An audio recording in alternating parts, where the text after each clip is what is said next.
Inter fans from all over the world, welcome to the Interglobe. We find ourselves today in the Tomboli Natural Reserve close to Cecina.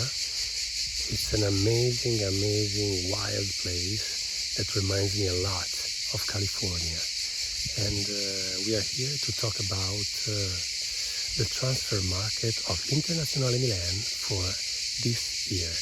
Yes, we still have a couple of weeks to go before the end of the transfer market, but on Saturday the Serie A will start and we will play with Monza, by the way. And so I think it's a good moment, a good time to just talk a bit about what Inter has done in this summer.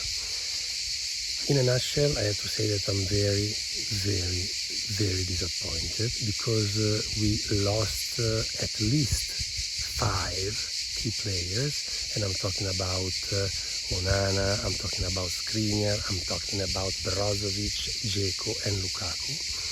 And these are not all the ones we have lost. And we acquired players that are definitely not something that is secure in terms of skills and quality, but something that's more of a bet. Could go well, but could also not go well.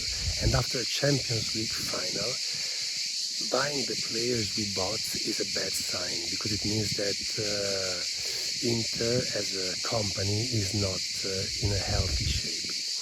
But let's go department by department, starting with defense. We lost Onana and Handanovic, and we gained Sommers and Audero. So the level of the goalkeepers is lower than it used to be last year. And this is an undisputed truth, because Onana was amazing and because Handanovic, after all, had an incredible experience at Inter, and so he was in any case a valuable backup for Onana.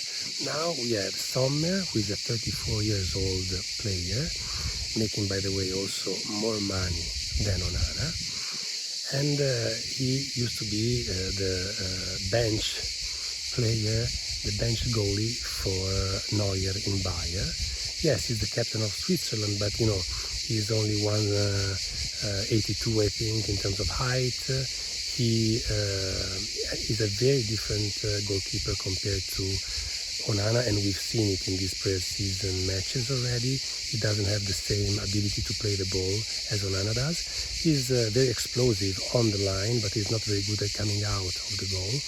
So for all these reasons, I think we did have a downgrade in the goalkeeper position, even though I have to say that Audero is a good prospect, 27 years old, and I like his attitude, very humble and very determined at the same time. So again, it's a bet that I hope we will win, but all in all, objectively, we lost something in the goal.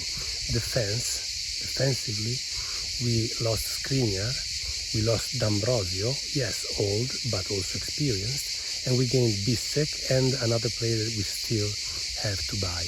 Bissek, again, good prospect, but he has to prove himself still. So we need to understand his abilities mostly defensively, because he's very good when it comes to handling the ball and building up plays. But defensively, as we've seen again in the preseason, he has some flaws that he needs to work on. And then we have this other defender in place of D'Ambrosio that we still have to acquire. And for a moment, it seemed like we were going to buy Aspirigheta, but I'm happy that we didn't, because I find him old, expensive, and slow, and also short, by the way. So he was not a good choice for me. Let's see who Inter will buy, but unless we buy a superstar, we're going to lose even in defense, because you take out Skriniar and D'Ambrosio and you put in Bissek and an average player, I would say, looking at the money we are willing to spend in general for any player in this season. Midfield, we lost Brozovic and we acquired Frattesi. So in that respect, I would say that we have done a good job. Let's say that we are comparable, because Brozovic is 30 years old, while Frattesi much younger, and again, in terms of value, it could be worth a lot more than what Brozovic was worth this year, which is an incredible low 18 million euros. I mean, we are the only team that when it sells players to Arabia, get to sell them for such a little price. 18 million euros for the best midfielder in Inter, who is 30 years old, not 35 or 37. So I think we have a problem even when it comes to selling players. We're not very good in selling them at the right price. Anyway, on the wings, we actually got a bit stronger, I would say, because we have on the right, Dumfries and Cuadrado instead of Dumfries and Bellanova. And on the left, we have Di Marco and Carlos Augusto instead of Di Marco and Gosens. So, in that respect, I think we made a step forward. But where the situation is really appalling is forward. We lost Dzeko and Lukaku, and we gained Thuram and Arnautovic. I mean, our attacking power in the final of the Champions League was made up by Lautaro, Dzeko, Lukaku and Correa. Now we have Lautaro, Correa, Arnautovic and Thuram. I mean, let's even say Thuram will surprise us, even though he didn't even score one goal in pre-season. He will do very well, but still, even if he does well, it's not enough to cover Dzeko and Lukaku's loss. So I know that we lost Dzeko because of Lukaku's behavior and because we didn't want to create dualisms with him, so we let him go to Fenerbahce, and then Lukaku did what he did. But still, even when you find out more than a month ago that Lukaku did what he did, you have to act fast. You have to buy Scamacca, who is a much better player than Arnautovic, younger, stronger, more technical, full of enthusiasm. I mean, and even Scamacca would have been, like a B plan. But you can't go to the C plan or the D plan like we're always doing. So this really is a situation that I don't like at all. Now everybody's hoping that Correa will leave, but why should he leave? He's happy in Milan, and I would do the same. If I were happy there, I would stay in Inter, even if supporters want me to leave. Fuck supporters. And I want to say also that in midfield we finished up all these transfer market with the Samardžić scandal, which, come on, I mean, we are Inter, we are not like a third series team. We need to know better how to deal with players and how to buy them. What happened with Samardžić is incredible. Also because now we have to keep Sensi and Fabian, who end up costing us more than Samardžić. Even paying those $300,000 of commissions that were what Inter was disputing with Samardžić dead, would have been cheaper than not buying Samardžić for us.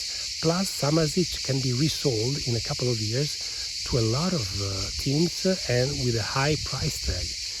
Instead, Sensi is at the end of the contract, and Fabian is, again, another question mark, another bet that Inter is making. So, we said goodbye to Handanovic, Onana, Skriniar, D'Ambrosio, Brozovic, Gagliardini, okay, that's not a big loss, Gosens, Bellanova, Dzeko and Lukaku. It's almost one team.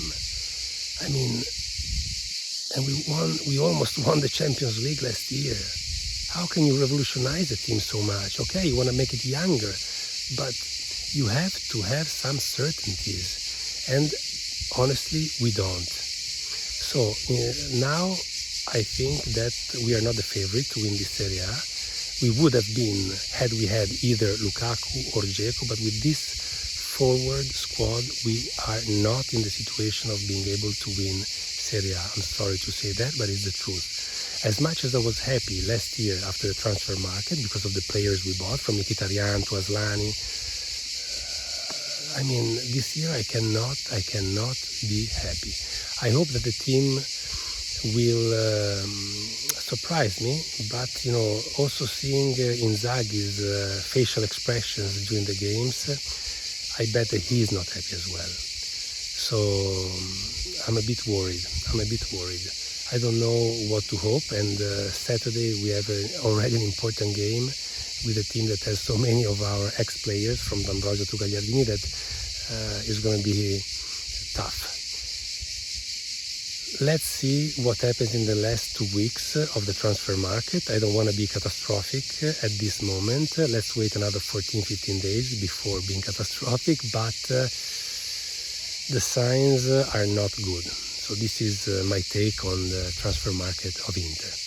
Having said that, if you enjoyed the video, please punch the like button, leave a comment, and as always, Forza Magica Inter, because even if we have a team that I don't find exceptional, I will support Inter as a madman, as always. Thanks so much for watching, and as always, Forza Magica Inter. Ciao.